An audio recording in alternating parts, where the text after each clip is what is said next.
Hi guys, welcome back to another episode of Unfollowing Mum. Today I have a guest with me who I am super excited to chat to. I've been reading her book recently, which is called Parenting for Humans.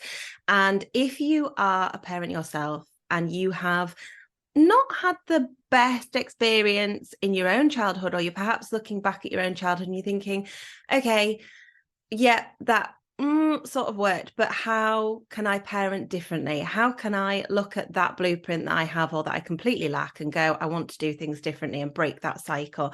Then Emma is for you. So I am speaking today to Dr. Emma Svanberg. Hi. Hi, thank you for having Hi. me, Harriet. Thank you for agreeing to come on. I know I've known you across Instagram for a while, and I've loved the way that you have written this book and the way that you have spoken to the cycle breaker in me, if you like, as a parent. So can you tell us a bit about what you do? I know you are a clinical psychologist. Can you let us Yeah. know sort of what you do? So I specialise in perinatal work. So I work across pregnancy, birth, and the early years of parenthood. But in doing that, I have always had a special interest in attachment relationships, and trauma. And I think the more that I've done this job, the more that I have looked into generational patterns of trauma, what we bring to our parenting journey, because often it is in that perinatal experience, particularly when we're new parents, that we very suddenly get hit by all of the things that happened to us when we were children that we haven't resolved and didn't even necessarily know were problematic for us. I know you've spoken about that before on the podcast, that sort of realization all of a sudden of, oh, hang on, this thing that happened to me, actually, maybe that wasn't okay, because I really don't want to do that to my own children. So through that, that's where the book has come from, is the conversations that I've had with people across 20 years nearly of working with different parents in various different guises around understanding what we bring to our parenting journey. And then once we understand that and are able to resolve it and let go of some of those things and make decisions that feel more conscious, that more conscious choices about our parenting, I feel like it's only then that we can really understand our children. Yeah, and I feel like that's very much reflected in how I am as a parent. I've said it so many times, not just on the podcast, but basically to anybody who'll listen, that I am very much a different parent to the parent that my eldest Ruben had, that I am now, and I have been with each of them. And I think that's part of life. That's normal because we're all growing and changing. But in the way that I feel like the more I have worked on myself, the more I have healed my trauma, the more I've even addressed it, because for a long time, I just completely suppressed it, pretended it hadn't happened. I would never have looked at it as an abusive childhood. I would never have looked at it as a toxic childhood. If you'd have asked me when I was pregnant with my eldest, I would have said my mum was my best friend, and she was heavily involved in a lot of the pregnancy. She was there at the birth. And I look back and I think, gosh, so many of those things, especially when I was in those circumstances, were starting to make me feel uncomfortable, and I couldn't understand why. And then as time progressed, when I was pregnant with my second child, it was more like, I'm not happy with this. And then by the third child, you're not going to be at the birth. This is going to be different. And it all came really from when I started to have my own children and started to look back. But I feel like I haven't been able to meet my kids from that adult level, meet my kids from that parent that I want to be, until I've really started to work on myself. Yeah, and that's so hard. And there's so much in what you say, because we only really start that journey when we become parents or caregivers, not necessarily our own biological children, but as we start to care for another small human being, what that raises for us is everything that comes up from, and it's often so unconscious, stuff that we just carry into our adulthood. And just like you say, you don't realize that you're pushing it away, but because it's not raw, because it's not something that you're facing day to day, we are able to kind of compartmentalize it, put it in a cupboard, not look at it again. It might come up with us in other relationships, like in romantic relationships, in friendships, in work relationships. But when we have a child, and we can feel like so much is at stake when we have that child, and often when we've had a difficult experience, we really have very high expectations of ourselves as parents. We want to provide them this kind of ideal, perfect childhood that we, and again, kind of very unconsciously, maybe we realize that we didn't have ourselves. But it's in doing that, it's in having that relationship and meeting that new human being who you feel that there is so much at stake that you're so responsible for, that all of a sudden all of these unconscious feelings and beliefs and ideas come up.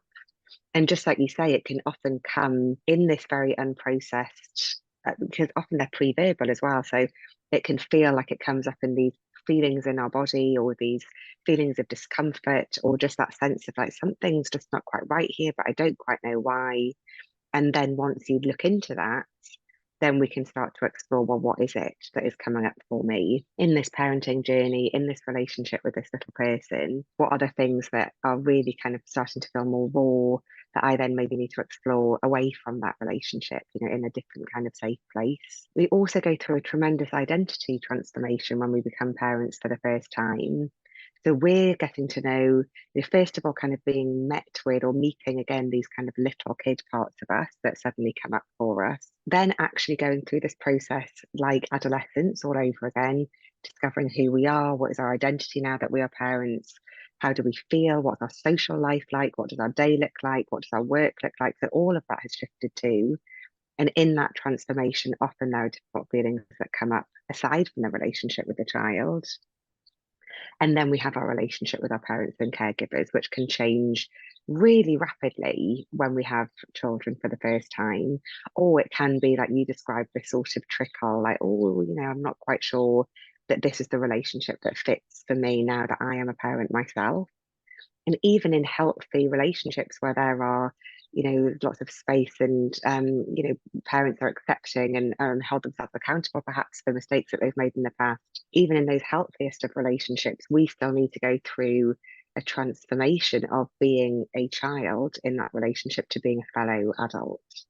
And that in itself is a really difficult process to go through. How do I, in feeling that I need to be parented more myself now that I am a parent myself, so really having those longing for kind of being loved and cared for, at the same time as having to step into our parent identity and be able to say to our parents, actually, now I am relating to you as a fellow parent. I'm not just your child anymore. So three massive themes there that come up so much in the work that I do. And even in kind of the healthiest of relationships, they are things that will affect people at different times. I think that's so interesting that you say that need to be parented. It's almost like, for me, it's been almost like reparenting myself. There wasn't somebody there for me to step to and say, okay, I need some advice, or not so much that I need some advice here, because I think my mum would have given me advice, but it would have been advice that I wouldn't have been able to trust. And it's stepping away and saying, okay, I didn't like that from my childhood, and that's actually left me with quite a few wounds. How do you navigate that without then pushing that onto your children? Because I'm also conscious as well with my children of not completely taking the blueprint and flipping it. So I do totally the opposite, because in a way, if I'm doing totally the opposite, I'm almost doing the wrong thing as well. It's kind of finding that middle ground and taking the things that I know were healthy, that I know can be productive as a parent, and that I know do work for me, and navigating my own path, I guess. Yes, I think that there is a step that I'm aware that you've probably been through yourself in that, which is that you have to grieve first. You can't really get to that point where you can look objectively at what you're trying to do in your parenting relationship without going through a process of grieving for what you didn't have and what you still don't have in the here and now. And I think that that's where those, you talked about reparenting, that's where those really kind of little girl or little boy feelings can come up for us. If we don't explore them, think about what that child needed at the time and what that child almost still needs to hear now, then they do pop out in our parenting, either as a direct repetition of what we experienced. And that can be so hard when you're trying your utmost to not replicate what you experienced. Because actually, the pressure that we can put on ourselves to do something different causes such stress that actually that automatic stress response that then comes out actually in many ways makes it more likely that we're going to repeat a pattern that we are trying to let go of, or we kind of go completely the other way. And there is research that shows that kind of in terms of insecure attachment styles, we do have a tendency to almost pendulum swing to the other. So if we had Yeah, a it more makes kind of sense, doesn't it? enmeshed or anxious Mm. attachment, we're more likely to go towards a more kind of avoidant, slightly distant attachment, because we don't want to be intrusive, because we know what that felt like. I think that there's two things in what you're saying. There's the first aspect of how do I look after that little kid that I am still carrying around with me, so that I can really listen to them and make sure that they have their needs met now, almost in the here and now, so that I can then look after these actual little kids in front of me. But then there's also something about kind of understanding that it's all an experiment. Like, we're not going to get it right, especially when we're trying to forge our own pathway. There will be a process of making multiple mistakes. I mean, there's always going to be a process of making multiple mistakes, but being okay with that and knowing that actually this is a lifelong relationship, and maybe this is something that I'm trying, but for whatever reason, it just doesn't fit for me in my family or in my relationship with my children, and not berating yourself about that, knowing that actually these things can ebb and flow. We can try different ways of showing up in our relationships. We can read our own emotions and know, actually, this feels like, for whatever reason, this is not working for me. I'm not going to be able to maintain this. That's a really important one too. Something that's sustainable for you and your children. But that is going to take a long time. And like you say, you might have different children, there might be different experiences. Your relationship with your partner, if you have one, is also going to be changing in that time. Your relationships outside of your family are going to be changing in that time. So knowing that this is a process of experimentation. It's not something that you get right and you decide and you just do it that one time and then that's how you keep going forevermore. That's so interesting, because I talk a lot about the fact that there's a misconception sometimes when we look back at the way that we were raised and we say that was actually completely inappropriate, that left me with this, or I need to perhaps speak to my parent and say, Mum, that was parentification, the way you treated me, the way you spoke to me, that wasn't okay, that really hurt me. And it's then up to that parent to come back and make that repair, because it's not about saying you're never going to make mistakes and you're the perfect parent. And I get quite a lot, especially when I talk online about challenging the way that my parents would have responded to me. I get a lot of, oh, so I guess you're perfect then. Or I get, wait until you have kids and you'll find out. And the response to it is always, but I'm not saying that I'm looking for perfection. I'm not saying that you need to be perfect or that I need to be perfect or that I'm not going to make those mistakes, because I am, because we all are. But especially when you've had that toxic upbringing, it's really difficult not to almost over hold yourself accountable for it. Does that make sense? Almost kind of sit in that space where you're panicking about it. Yes, absolutely, because you know the impact. You know the impact. You felt the impact for yourself. So you're desperate for your children to not feel the way that you felt. And then we put so much pressure on ourselves, right, to get it absolutely right at every stage and hold ourselves accountable. But what we can often then do is over apologize. And I think that there's something about, what you've spoken about a lot is accountability, right? A parent with an adult child being able to hold themselves accountable and say, I'm sorry that had that impact on you. And, what can we do to repair now in the here and now? When we're so invested in being able to do that for our own children, because that's what we really need for ourselves, actually, we can also place a little bit of responsibility on them to make us feel okay about the parenting that we are doing. So we're saying to them, we're repeating a pattern a different way, potentially. We're kind of saying to them, please, can you tell me that I'm doing a good job?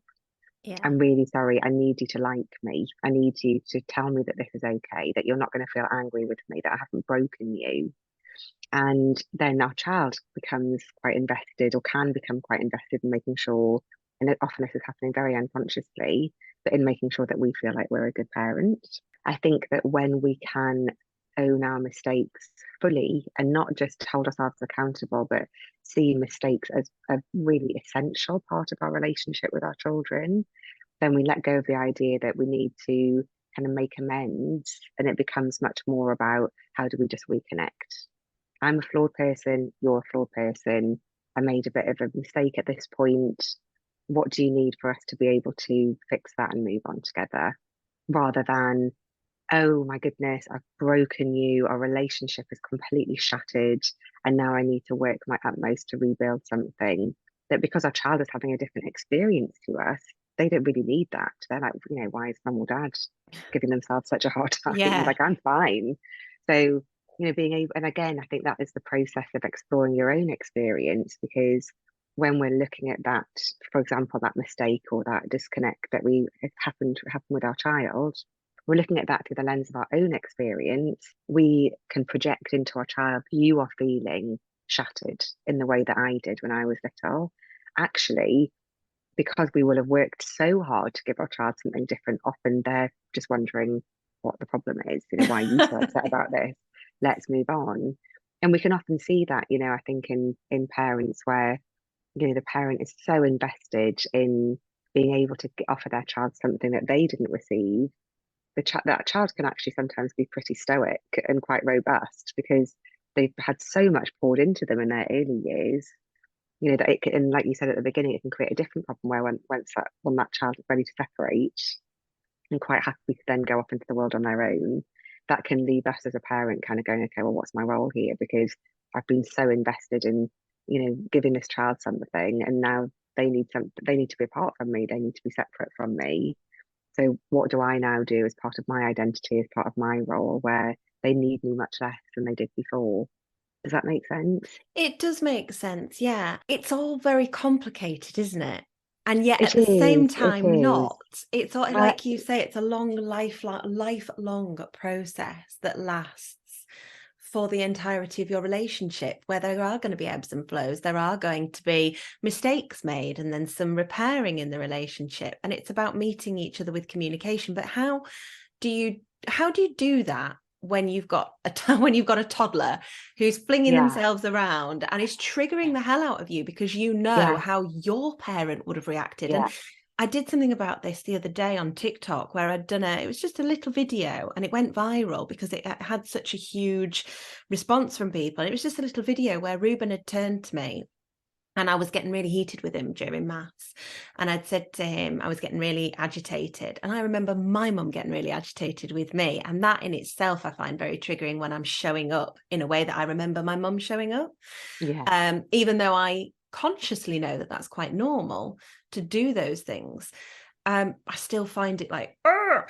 And I can't remember what I'd said to him, but he just put his pen down and said to me, I can see you getting really frustrated with me, but that's not helping and it's upsetting me. Can we just stop for a minute? And in a way, that was great. And I was really proud of him for being able to communicate how he was feeling and to set a boundary and say, this is, you're overdoing it now, mum. Like, you're getting agitated. Off, yeah. He wasn't expected to be responsible to regulate my emotions, but he was just setting a boundary saying, you're not going to talk to me like that. And I felt really proud of him. But at the same time, there was a part of me that felt triggered by it, because I was thinking, God, if I'd have done that, I would have probably got a slap across the face. Mm. And it's stepping out of that and saying, okay, how do you address it all in one? How do we do it? So Yeah. much. It's so It is much. so much. And, I will say that in my therapeutic experience, when you've had complex relationships with your parents, it takes years to unpick this. This is not something that we're going to solve in a single podcast episode. But, and I think in some ways it shows, doesn't it, how much people just want to have an anchor. You just want to have something to hold on to, because it can feel so complex and so messy, and you feel like you've untangled one aspect of it, like maybe you've untangled reparenting, but then what do I do about feeling triggered in the moment? And then what do I do about whether my child is holding any responsibility for my feelings? And it can be really overwhelming. So again, I think it's really important to say this stuff really takes time. And at different ages and stages of your children's lives, different things will be triggered for you about how you were and how you were treated at those ages and stages yourself. So this is, not only do you have a lifelong relationship, it is a lifelong process. And it is not one that you ever get to a point of feeling like, I'm done. There are always going to be different things that show up in thinking about your own parenting experiences, your own childhood experiences, how that then impacts on you as a parent. I think this is something, so I'm sort of slightly going off on a tangent, but when we talk about cycle breaking, one of the things that I find can actually add a lot of pressure to parents is the idea that we're going to break a cycle in one generation. There is this feeling like, I had this experience, I am going to work my utmost to give my children a different, and not only different, but positive, healthy, secure experience. And then they're going to have really lovely, happy, healthy relationships. They're not going to have any of this trouble when they have their own children. Like, we're done, right? It stops with me. Actually, that is just impossible. To put it very simply, it's impossible. We are processing all the time. Our children are different people to us. They are going to trigger us in different ways. They're going to need different things from us. We also live in a completely different world to the world that we were raised in. We can start that process of breaking cycles, and our parents will have broken their own cycles. It's something that lots of parents that I work with are doing very consciously. They're thinking very hard about, they're talking about it with their children. That is giving our children such huge tools to be able to not replicate those kind of experiences that maybe they felt were unhealthy or unhelpful. But we have to give ourselves a break. Like, we're not going to get it all done in one go. And I think it's really important for people to know that and hear that and allow their shoulders to drop and just go, you know what, I'm going to do my best, but I'm going to make mistakes. I'm going to get it wrong. There's going to be things that I regret too, but I'm going to do that my way, and I'm going to do it consciously, and I'm going to do it with holding myself accountable, knowing that I am growing forever and ever and ever. There's not going to be a point where I feel like I'm done, because it just means that we can lose that sense of urgency. We can have such a sense of urgency, like, I've got to get this right, and I've got to do it, I've got to fix it so that my child doesn't feel like I felt. But actually, that sense of urgency can create a stressful state in our own system, so that actually we're much more likely to replicate something that we don't want to repeat, because we are holding so much, so there is so much at stake for us. So just knowing that, which can, again, that's where grief comes in, knowing that because of our experiences, there are going to be things that we wish didn't happen with our own children. There are going to be feelings that we have that we wish weren't there, but we need to meet that with compassion, not berating ourselves for getting it wrong and for not meeting these ideals that we're holding ourselves to.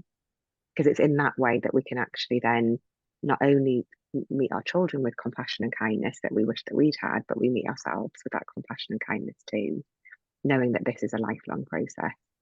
I love that you've said that, because I often do find that, you've broken the cycle, really in itself quite triggering, because you sat there thinking, okay, so I've done it now. Okay, so I must do that every time. And it's just physically impossible. And it puts so much pressure onto ourselves, because, as you say, you don't want to repeat that cycle, but in a way you're always going to be creating your own things that your children will look back. Of course, we have to. That's part of parenting. Part of parenting is that our children have to be annoyed with us, frustrated with us, absolutely hate us at times. Yes.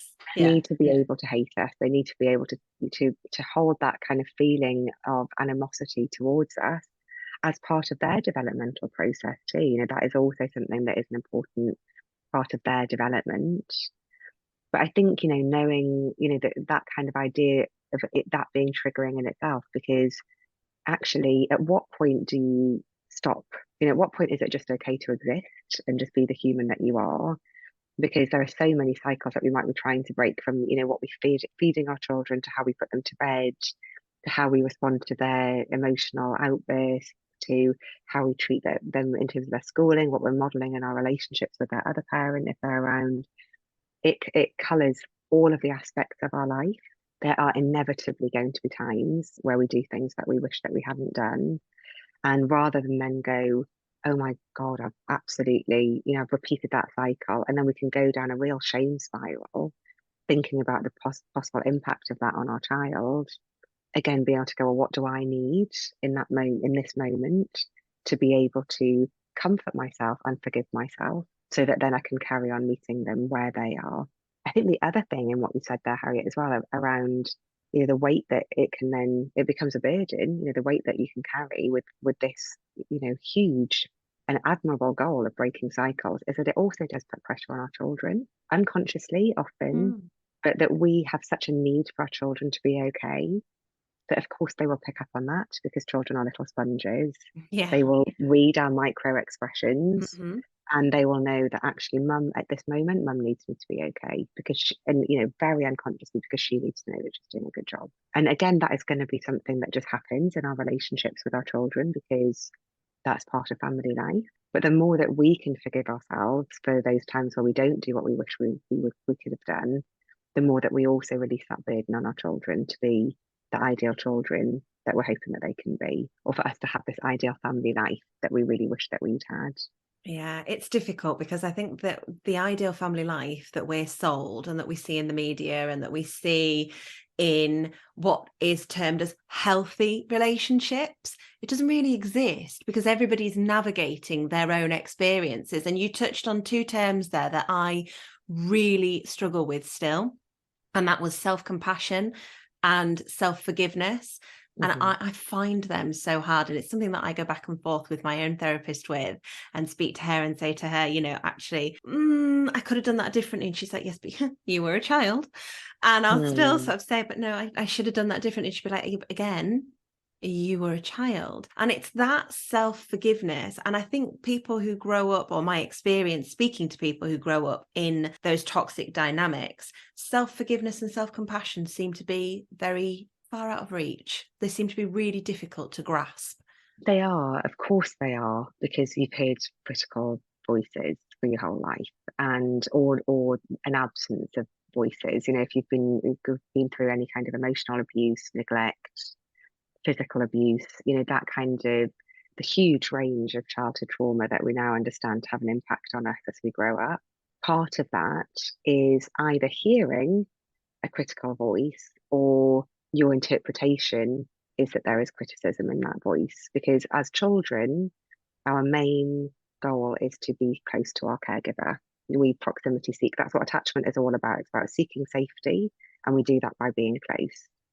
If we have a caregiver who is either frightening or frightened themselves or inconsistent, then we can go to them. And then when we receive a response that feels difficult, we then need to move away again.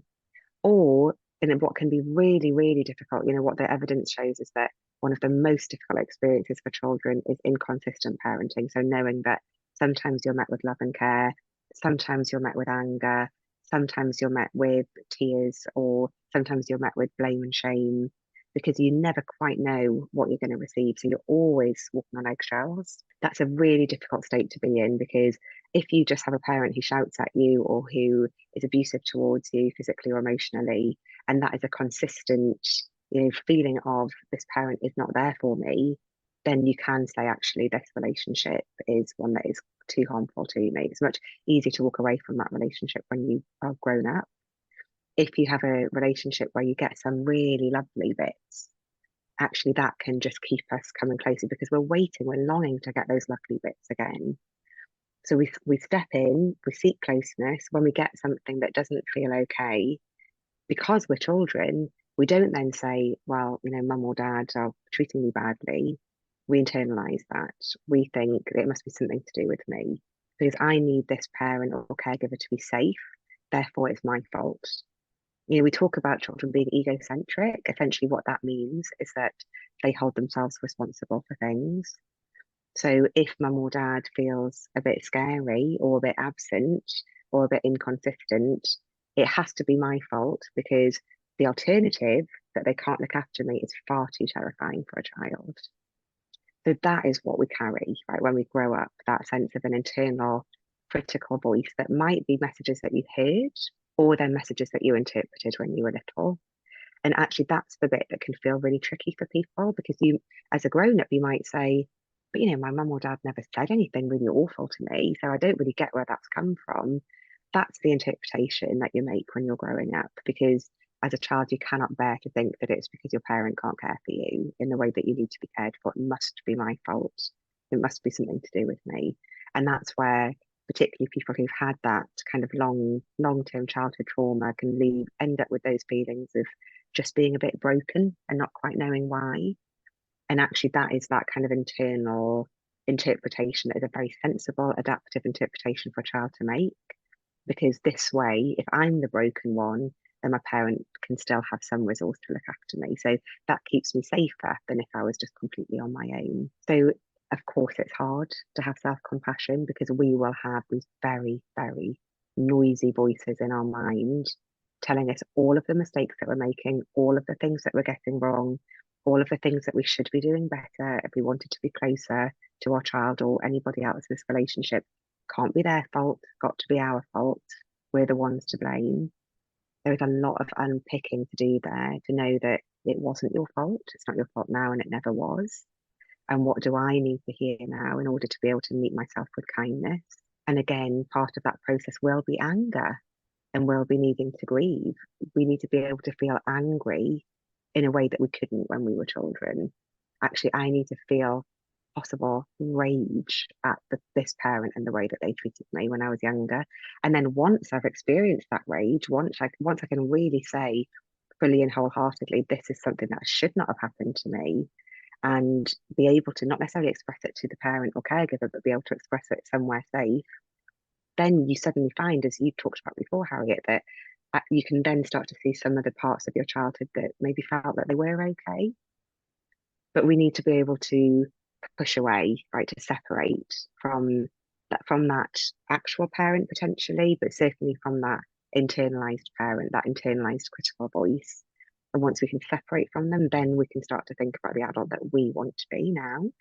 And then we can start to look at that internal critical voice with much more objectivity. And sometimes it can really help to name it, to see it as an actual person, a character. And it might be a parent, but it might be, a kind of almost cartoon character that we hold a caricature of, this like really mean, nasty voice, because then it allows us to just look at it a bit more externally, a bit more objectivity. And then we can say, well, if I was to meet that person in real life, actually, I know that this is what I would say to them. What can really help when you're in this kind of time of trying to do something different for your own children is thinking about what you would say if that person was talking to your child, because there is no way that you would allow that to happen. So what would you say to that person in order to be able to push them away from you a little bit, in order to be able to separate yourself from them a little bit? And then talking to yourself as you would to your child if they were being faced with that very critical, mean person. Oof. I mean, I think we all have an inner critic, but I do think there is something to be said for that inner critic when you have had that toxic upbringing. Because my word, my inner critic can be cruel. It's as well with you saying about it being a lifelong thing for parenting our children. I think it's a lifelong thing challenging that inner critic, because I'm still so much in the phase, like when you said then it's okay to know that wasn't your fault. Even then, all of me could bunch up thinking, I hate it. Yeah, probably was there a little bit, wasn't it? It's always there, just a little bit, and it gets less every time, but it's always there. And I think there's this misconception that you will get to a point where you are completely healed and that you will be totally fine. And it's just not the reality of it. It's a continual thing of challenging that negative thought. Where does that come from, right? That kind of sense that if we just do the work, and it's something that is around a lot on social media, do the work, just do the work, heal, and then what's the kind of goal that we're aspiring to? Then we'll be recovered, then we'll be healed. But we're not robots, right? And our lives are constantly in flux and changing, and our relationships are constantly in flux and changing. I feel like this kind of idea that we have, and it is part of being an individualist culture, it's part of being a culture that is very perfectionist, and very aspirational. That is the society and the cultural messages that we live within. As part of that, mental health and well-being can also get tied up in that. Just do these things and then you'll be fine. And that in itself can leave us with a huge sense of failure when we're like, well, I've been going to therapy for years, or I'm doing all of my meditation and I'm doing my yoga and my breathing, and actually I still feel broken. So that in itself can leave us with additional feelings of shame and failure, because we're not really recognizing or acknowledging that as human beings, we are in a constant state of growth and development, and we should be. If we're not, then we're not changing, and we're not going to develop in a way that we actually need to throughout our lifespan. I think this is one of those things that we have this impression that we become adults and then that's it, we're done. Yeah. But actually, our development continues throughout our whole life. Of course it does. How could it not? So as part of that, our healing journey, our recovery journey is also going to change. And at different times, we might need and want different things. So maybe at one point we want talking therapy. Maybe at a different time we want to go for some trauma-informed yoga, or we want to go for more sort of body-based techniques, or we just want to have lots and lots of friends around us. So we want to make sure that we're protecting ourselves from people who we don't feel have our best interests at heart. We want to surround ourselves with love and care. That we will have different needs at different times. And also our family life is changing all the time as well, right? So it will have different capacities as well. So when you have very little children, it's really hard to do this kind of work because you just don't have the headspace. It's there, it's raw, it's really unprocessed.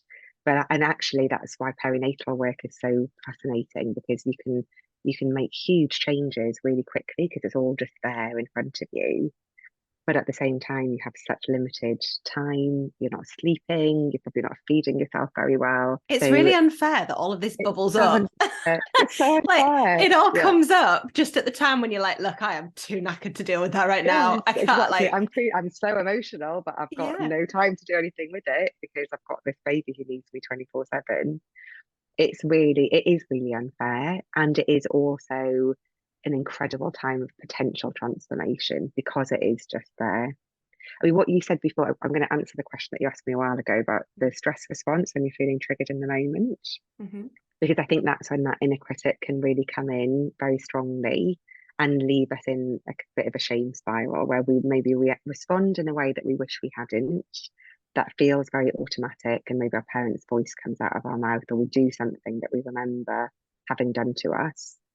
Or, like you said, which is a beautiful example, like actually, if somebody was watching that interaction, they'd be like, right, she's cracked it. Right, she's loads of absolutely people said, oh my God, you've in broken the the cycle. And I cycle. was like, you didn't see what he said to me after. And also, you didn't see my My own reaction. emotional reaction Yeah. to that, which is like, oh, hang on a second, I don't know how I really feel about this assertive child How talking dare to you me like challenge that. me, but also, yay, go you. It's such a mix. And I think this is part of parenting, whether or not we're kind of thinking about breaking cycles and that kind of more high stakes parenting, I suppose, in some ways. Part of parenting that we don't talk about enough is ambivalence. That in all of our aspects of parenting, we are going to hold mixed feelings. And those mixed feelings are not just about, kind of love and frustration, but really all or nothing feelings of adoration and pure hatred. There might be times when we absolutely hate our children, when we're absolutely furious with them. And that is a part of parenting, particularly mothering, that we really don't talk about very much, the darker side of parenting.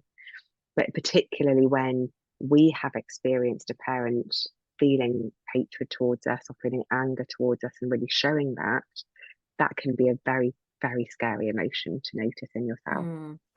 So we tend to feel it and then we sort of push it away. And often what we then do is that we'll kind of overcompensate for it by being very warm and loving. Like, I'm so proud of you for being so assertive. Meanwhile, that little girl part of you is still feeling quite annoyed and frustrated. Like, how dare he speak to me Stamping in her that feet and way? thinking, how rude. How Yeah. rude, but you didn't say it out loud. I No. mean, and it would have been fine if you did, right? That's also important to say. There are going to be times where we say these things out loud, and then we can still go back to our children and say, I'm really sorry, my mum's voice just popped out. That is not how I want to speak to you. And you can have that conversation. But I think knowing that, those things are going to come up in those moments, and that a really essential part of repair for yourself is to then speak to that little girl part of you and be able to say, again, with compassion, I know you would never have been able to get away with that. What do you need now to be able to feel acknowledged and heard and understood? Because we don't like those parts of us. We wish that they weren't there, so we don't look at them. But we need to look at them if they're not going to pop out in other ways, which usually would be anger at your partner later, right? Or getting frustrated at the supermarket, or don't want to take it out on your kids, but it is going to come out somewhere. Yeah. And it is very automatic, right? When we have the kind of relentlessness of parenting that we have, it's often really full on. A lot of the time, we are often in a state of overwhelm, particularly at the moment. We've been through a lot in terms of global pandemic, cost of living crisis. People are feeling insecure in their living circumstances. That is going to raise stress levels in the family home. When we are feeling stressed out in those moments, it's an automatic stress response that comes out. So usually that is fight, flight, freeze, flop, or fawn for people. When, because essentially what happens when we're in that high stress state is that our frontal lobes flip off. We kind of lose our executive functioning. That's our kind of wise adult part of our brain. And our emotion brain comes in, our limbic system comes in, and that's what we're talking about when we're talking about feeling triggered. It's that kind of capacity for wisdom almost goes, and our survival mode kicks in. It is in that survival mode state that we are going to say the things or react in the way that we wish that we weren't, that we didn't have within our system. And these are really, really automatic responses. I talk about it in the book like a record. Yeah. Like we're playing this dance. We've been in this dance with our own parent or caregiver, and then we've often played that same dance, played that same groove in the record with other relationships that we've had. So that is going to be a groove in the record that is deep, right? Like that needle has been round and round on that record. I mean, I'm old, so this is like, I'm talking about records, probably some people are like, what's a record? But if you think about that kind of deep groove that would form in a song that you've played over and over and over again, and then when you're trying to do something different with your child, you're essentially trying to move that needle. But in a moment of stress, when a record player is knocked, that needle is going to get knocked straight back into that familiar groove. Yeah. It's automatic. There's not much we can do about it. What we can do is just know that it will happen, forgive ourselves when it does happen, and be able to say to ourselves and our children, okay, now we're going to move the needle back into that new song, into that new dance that we're trying to create together. But to know that that is also going to be part of family life, that needle is going to get knocked back in. It's a very familiar groove. It's often very deep. It's a dance that you've danced for many years. So of course, in those automatic moments of stress, we're going to go back into something that is familiar. And this is some of the hardest stuff I think that we need to come to terms with, is that it's easy and automatic because it's familiar, and familiar means safe, even though we know it's not really safe for us in the here and now and in the longer term. The familiarity gives us a feeling of safety. And that's what can feel so tough because, as part of breaking cycles, we also have to recognize our own part in maintaining those cycles. Yeah. And part of the reason that we do that is because it feels really familiar. So when we shout at our child, even though consciously we don't want to do it, there will be a part of us that feels a little bit relieved because we know it's familiar. It feels like, okay, this is something that I'm comfortable with. When I've had my own therapy sessions and spoken to my therapist about that feeling of safeness, almost the feeling of safeness in chaos, a feeling of familiarity in chaos, because that's how so much of my life was lived, in that state of chaos, in that state of flight or freeze. And for me to have the calm, to have a state in my life where I'm coming from an adult perspective, where things are going right, where everything is as I want it to be, where everything's really happy, feels so unfamiliar. Oh yeah, because you're like, well, okay, when's it all going to go wrong? When's it going to go wrong? And I'm always waiting for the next moment of when's it going to go wrong? When am I going to make the next mistake? Yes, because it's going to be your fault, right? Of course. So it was going back to what we said before, right? I'm going to do something to mess this up. I mean, if you think about it from a nervous system perspective, when you have been brought up to be in that more survival mode, fight or flighty nervous system response, and we don't know that we're there until we're adults, we can kind of look at these things and go, oh yeah, actually, I really don't know what it feels like to be relaxed and calm. That in itself is a really hard pill to swallow, right? Actually, I don't think my body knows what it feels like to be safe. That's a big deal. And I think that even that, knowing that we are then learning, we're teaching our bodies, we're teaching our nervous systems, what does it feel like to be safe? And then again, that's where the forgiveness and compassion comes in, because your body will be going, no, no, no, no, no, there's a threat somewhere. This is don't weird. Relax, don't relax, don't relax. Because the more that you relax, the more that your very, very sensitive nervous system will go, what are you doing? There's danger everywhere. What you're making us really unsafe. So there will be a process of discomfort that you have to go through to be able to almost reset your nervous system, reset your body. And that is a very unconscious thing as well, right? It's not something that we think our way out of, it's something that we feel our way out of in order to recognize actually and this is why sort of some traditional relaxation techniques and stuff don't work for people who've had really difficult childhood experiences, because it can actually make us feel much more agitated. Yeah, You know, meditation agitates me. because Really you're in your agitates me. body, right? You go into your body and your body's just going like danger, Yeah. danger, danger, Ugh, danger, don't hate it. relax, don't relax. But so we can use other grounding techniques, right, to be able to then think about how do we return our bodies to a place of safety in a way that works for us. And often they are not the traditional methods that you read about on social media. There are different techniques that can feel very boring, very dull, but let your body know there is no threat, there is no enemy, I am safe in my body, there is no emergency. And often things like mantras can work really well, like just like that, there is no emergency. There is no emergency. I'm safe. Because, and that kind of holding on to something that we can almost repeat in our minds like an anchor, or using our body in a different way, like grounding our feet on the floor and really focusing on that in those triggering moments. So almost using those external anchors to be able to hold on to, telling your body, I'm not back there. I'm not in that relationship. I'm in this relationship here. I am a grown up and I'm going to respond in the way that I want to respond. Yeah, it's so difficult to respond sometimes from that adult place as opposed to responding from your inner child. Really difficult sometimes. And you have to work really hard on it on both the conscious and the subconscious level, I think, to be able to say, yeah, I'm responding from this adult place. I'm feeling okay. And I think for me, my eldest in particular reminds me a lot of myself as a child. So, yeah. So that for me can be even more challenging. When I look at my relationship with him, I can find those old feelings of almost like not resentment towards myself as a child, but almost just an unfamiliarity towards myself as a child, a lack of understanding. And it's really difficult to know how to navigate that and to parent him sometimes as Harriet now, when I recognize a lot of Harriet then in him. How do you navigate that? Well, I think that once you understand what is yours, and that is a process and an ongoing process, as we've said, we can really start to see our children for who they are and not through the lens of our own experience. And actually, he will tell you what he needs. We just need to be able to hear it.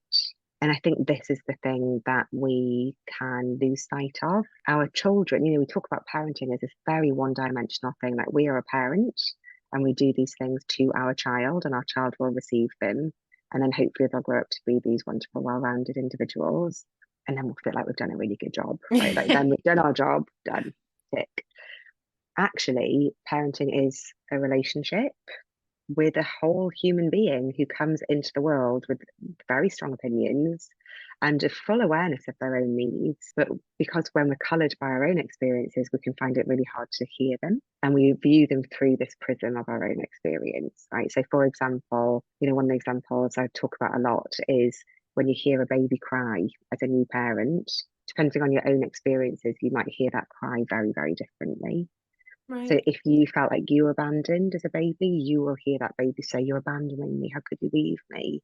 If you were met with a lot of anger, you might hear that baby go, "How very dare you? What are you doing?"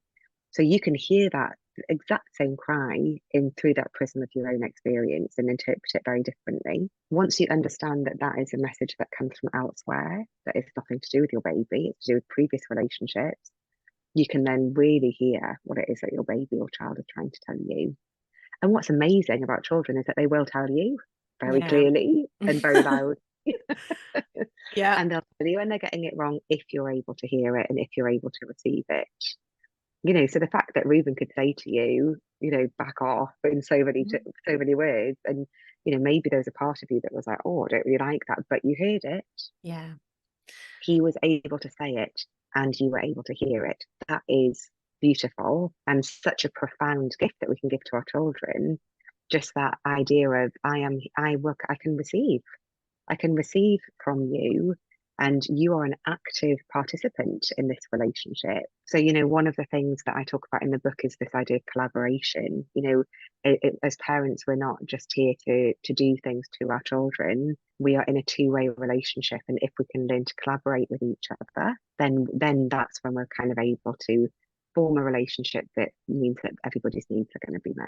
Yeah, and that's the goal, isn't it? It's a relationship where we can meet everybody's goal, everybody's needs, where we can hear, where we can acknowledge. And yeah, sometimes that means being accountable. I said to him at the time, I'm really sorry, Ruben. Yeah, I hear you. I know I'm getting a bit frustrated. I find maths really difficult. And yeah, I understand that. Okay, let's take a deep breath here.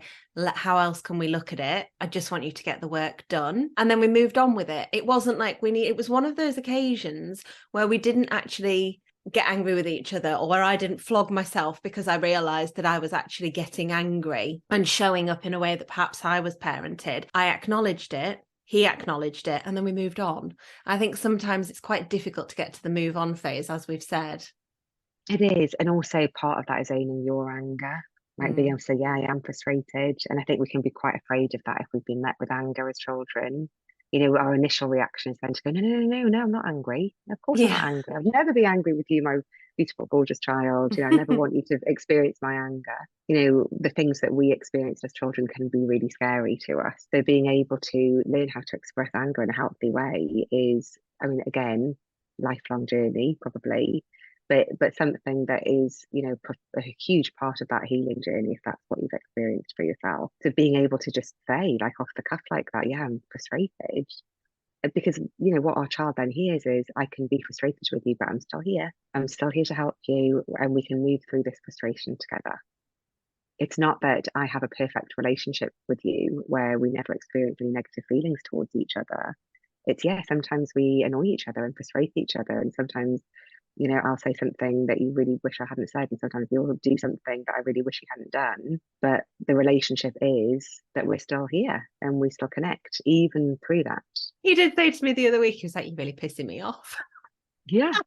But that, I mean, how, I to was me, that's cackling. like, Yeah, I had how to laugh. amazing. How Because amazing. yeah, I really was. I mean, I think it was he's nearly 12. He's 12 in like just under 2 weeks, and he's very hormonal and teenagey. And I was pissing him off. He wasn't wrong. Yeah. His delivery on it might have needed a bit of work, but he wasn't wrong. I was irritating him. I think it was something to do with his phone. And it was fair. It was valid. I was really irritating him because I was not giving into what he wanted at that time. And he felt that anger and that frustration. And I've said to him, and all of them on so many occasions, it's okay to feel that way, but it's also not going to change the outcome of what I'm doing.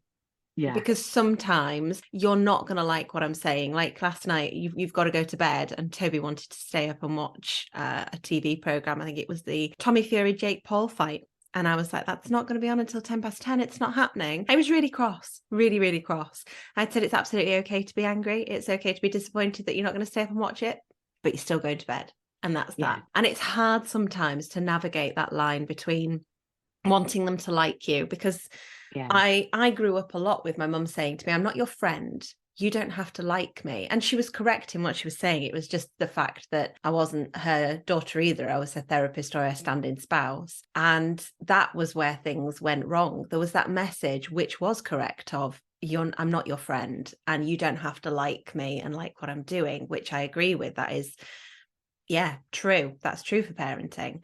But it was the delivery and everything else that came around it. And as you say, that inconsistency of sometimes I was the friend and sometimes I wasn't. So that's where things were going wrong there. But as a parent myself, it's difficult to accept sometimes that I'm not their friend, or that I'm not going to be liked in this situation, that I'm not the good guy. I'm the mum who's having to say no. And I think that's where people can really struggle at the toddler phase, where there's two phases really children are separating from us all the time. We're always in this kind of push pull with children, where they want to be close to us and then they can be really angry with us that they need us and then push away again.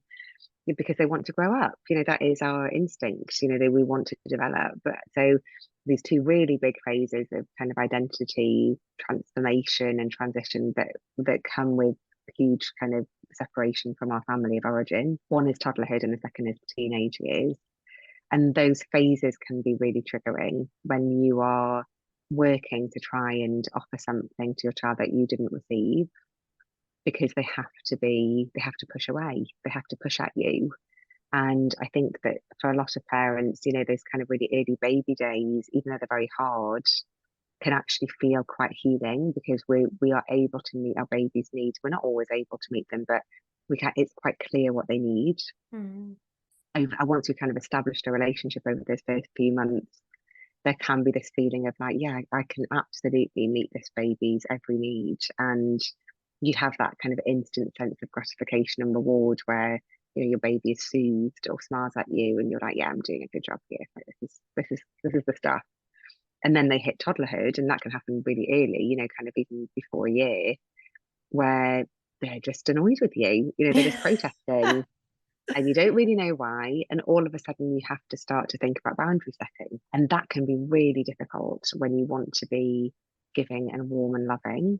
How do I marry up being boundaried and firm and giving my child that sense of kind of authority, not necessarily authoritarianism, but authority, like I am what Dr. Becky calls a sturdy leader, while at the same time still being warm and giving and generous, because that's what I really want them to have.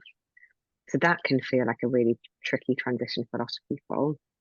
And toddlers can really act like they despise you. So that can be very, very difficult. And then again in the teenage years, where our teenagers, as part of their identity development, have to push away from us, have to tell us that they're pissed off with us, have to tell us all of the things that they know best, all of the many ways that we're wrong.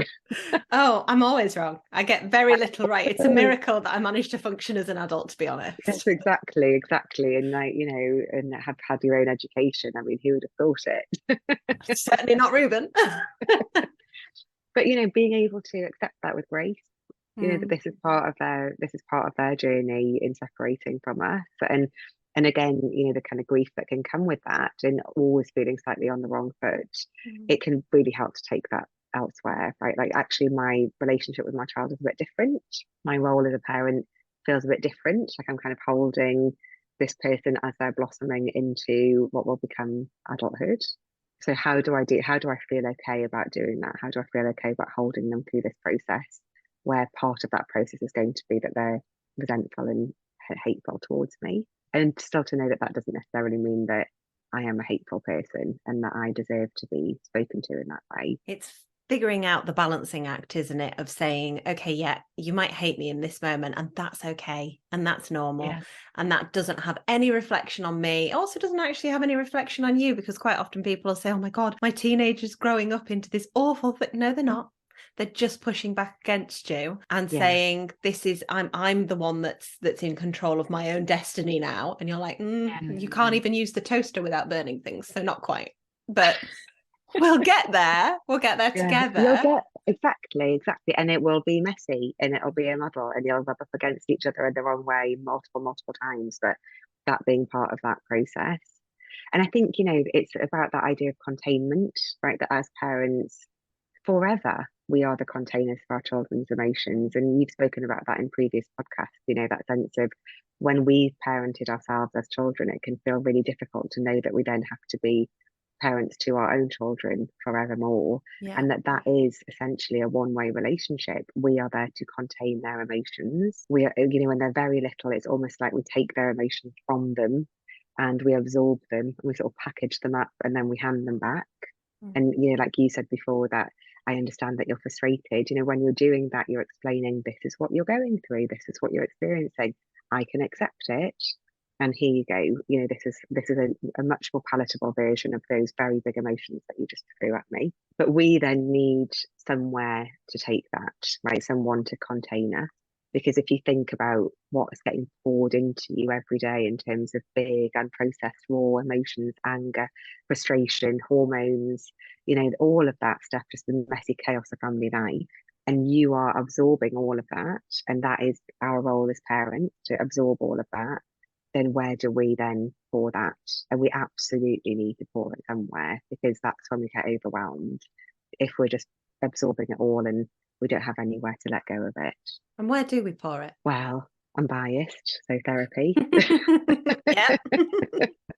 But therapy is so hard to access for so many Yes. people. So it can be friends, trusted friends, don't need to be many, just one person sometimes, just to say, be able to share, the ups and downs of parenting. Online communities, I think, are really, really great at being able to provide us with places to pour without necessarily feeling like we need to give something back.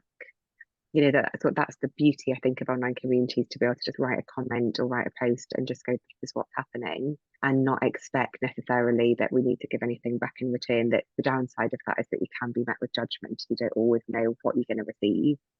I run a parenting community on Facebook where we have a really explicit no judgment rule.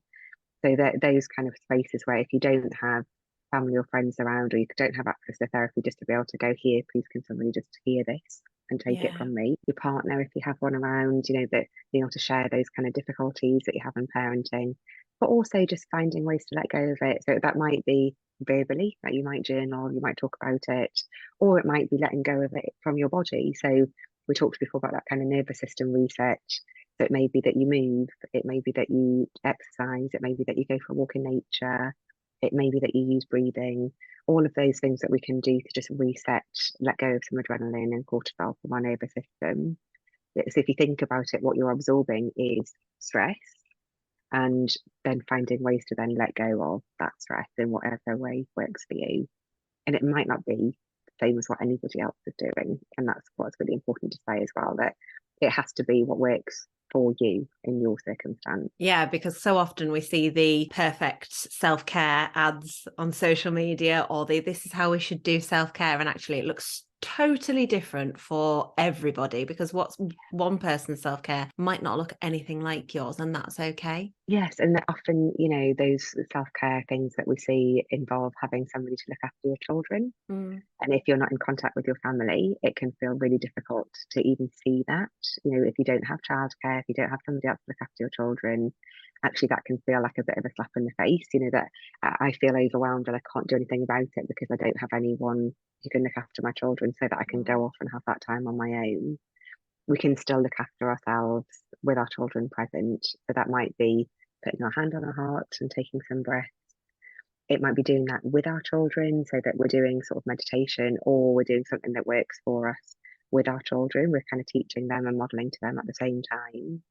It might sometimes be just going off to your bedroom, shutting the door with the lights off, and lying like a starfish on your bed in the dark for 5 minutes. Yeah. It's about what's accessible to you, what's available to you, and what works for you. Yeah, and that's going to look different for absolutely everybody. Yeah, absolutely. Emma, can you let people know where to find you, please, if they would like to know more about your wonderful work? Because I think this conversation could go on forever, and there's so much to learn, but you share so much across your social media. So I would love to know where people can find you. Yes, so I could talk about this stuff for hours, and frequently do. So you can find me on Instagram. I'm at Mumologist. That's because I'm a psychologist mainly to mums, but I do also work with dads and fathers too. We've recently set up a cooperative called the psychologycooperative.com. We are going to be offering lots of free and low cost resources on there. So if people want to go and find out about that, they can either access therapy through that, or we're hoping to have lots and lots of resources up there in the coming months. And I also have my book out, which is Parenting for Humans. And you can find that at all of the usual places. Amazing. And what's the Facebook group that you mentioned? Oh, it's called The Village, a parenting community for humans. And it's all in the kind of links in my bio on Instagram. Amazing. That's brilliant. Well, thank you so much for your time today. I feel like that there's just so much to learn about it, and it's such an in-depth topic, and it's so misconstrued sometimes. Misconstrued is probably the right word for it. It's so misconstrued. It's so misunderstood. And it's a lifelong process. And if there's one thing that I think people need to take away from this episode, is that it is a lifelong process. If you don't feel like you're healed, or you don't feel like you've broken a cycle, it's not because you're doing it wrong. It's because it takes a life. It's about slow changes. Yeah. Yeah, absolutely. Absolutely. And I think what you're doing is so wonderful in showing people a way, pathway through what can feel like such a muddled and confusing and painful experience. Thank you. Hopefully it helps people feel just a little bit less alone, which is the goal, because you're never actually alone. We often think that we are, but we're not. Thank you so much. Thanks, Harriet. Bye, guys. Bye.